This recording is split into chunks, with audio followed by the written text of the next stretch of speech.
성장하는 자와 성장하지 못하는 자.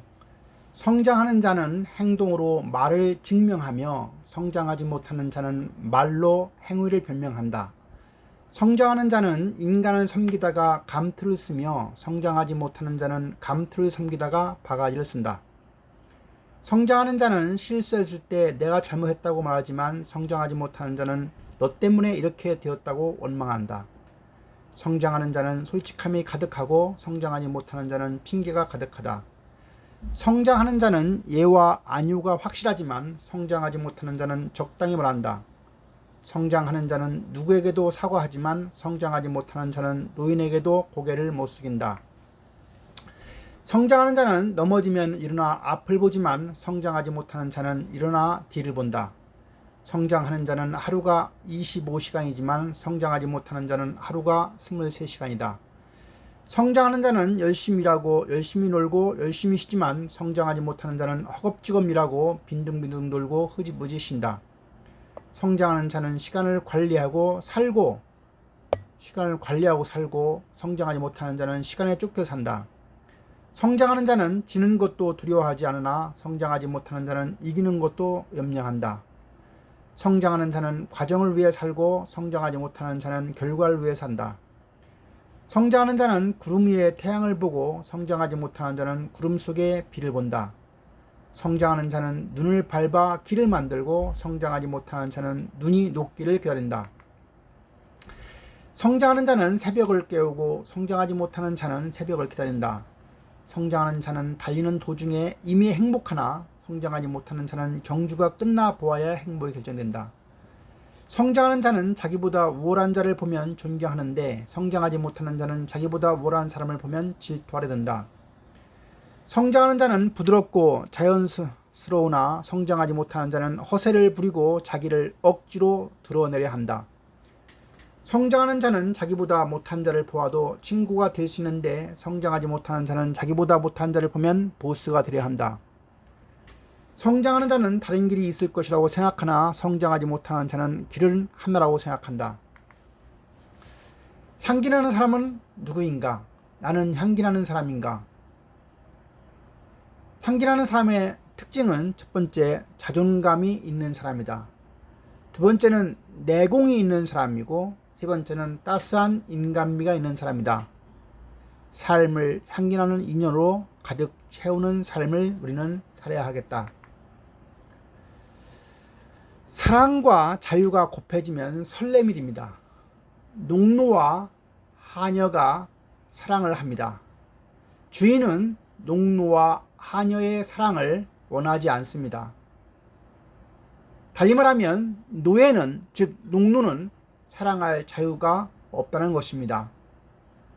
그 농장에서 농노는 개를 키웁니다. 개 때문에 일에 어떤 방해가 됩니다. 주인은 농노로 하여금 개를 다른 데 갖다 주라고 합니다. 농노는 그렇게 할 수가 없었지만 몇 날 며칠 후에 주인은 개를 없애려고 합니다. 농노는 시간을 달라고 합니다. 농노는 그 개를 데리고 바다로 갑니다. 배에 태우고 어느 지점에 가서 개를 바다에 버리려고 하는 순간에 개는 농노의 눈을 보면서 그윽한 눈으로 알지 못한다는 듯이 그때까지도 농노에게 그윽한 눈빛을 보냅니다. 그 눈빛을 보고 농노는 개를 데리고 다시 집으로 와서 그 농장에서 주인한테 사표를 쓰고 개를 데리고 나옵니다. 인간은 살면서 기대와 바람이라는 게 있습니다. 우리가 누군가를 사랑하게 되면 관심을 갖게 되고 관심을 갖게 되면 상대에 대해서 알고 싶어 합니다. 그래서 우리가 설레게 되는 마음, 그것이 아마 행복인지 모르겠습니다. 일상에서 여행은 우리를 설레게 하고 여행은 그래서 결국은 행복을 만드는데 하나의 중요한 요소가 되는 것입니다. 어쩌면 자유가 허락할 때만 사랑할 수 있는지 모르겠습니다. 성장하는 이유는 행복하기 위해서 우리는 성장해야 합니다. 성장을 못하는 이유는 임계점에 도달할 정도로 노력하지 않기 때문입니다.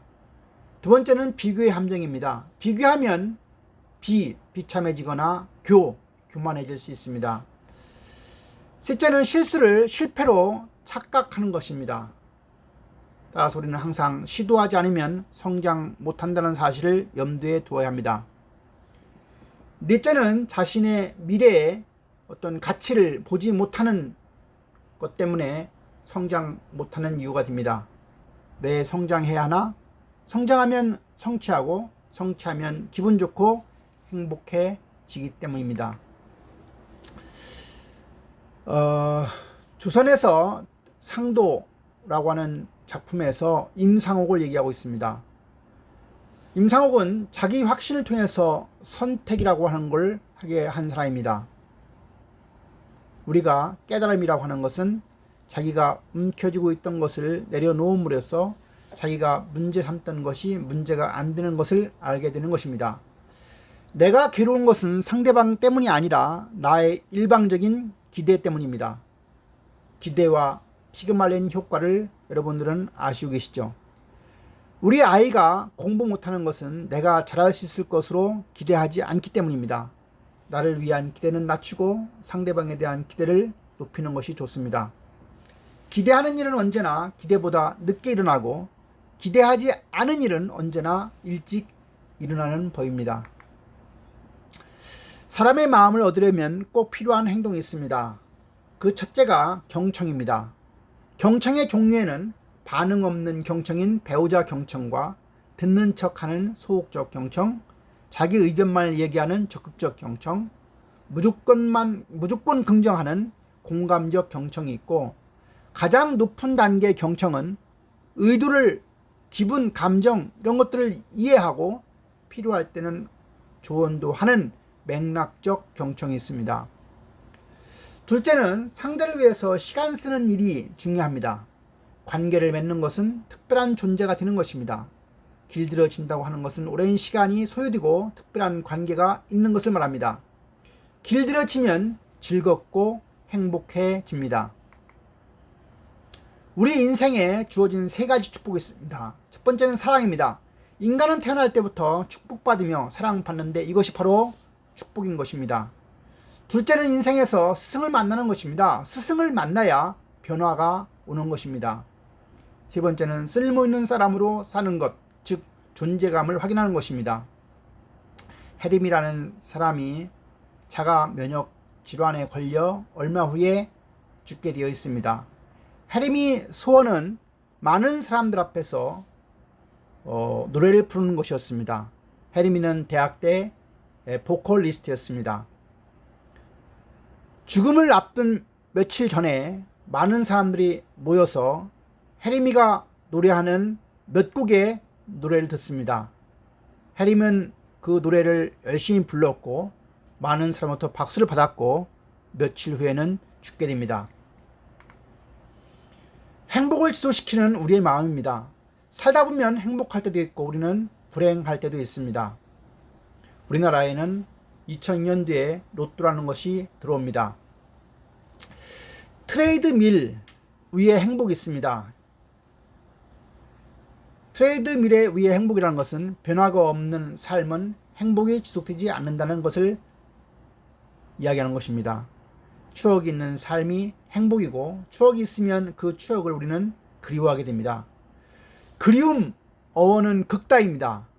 글을 긁으면 글이 되는 것이고 도형을 긁으면 그림이 되고 마음을 긁으면 그리움이 됩니다. 추억이라고 하는 것은 마음을 긁는 행위입니다. 설렘은 그리운 대상을 현실로 만들 때 일어납니다. 추억이 많으려고 하면 경험이 많아야 합니다.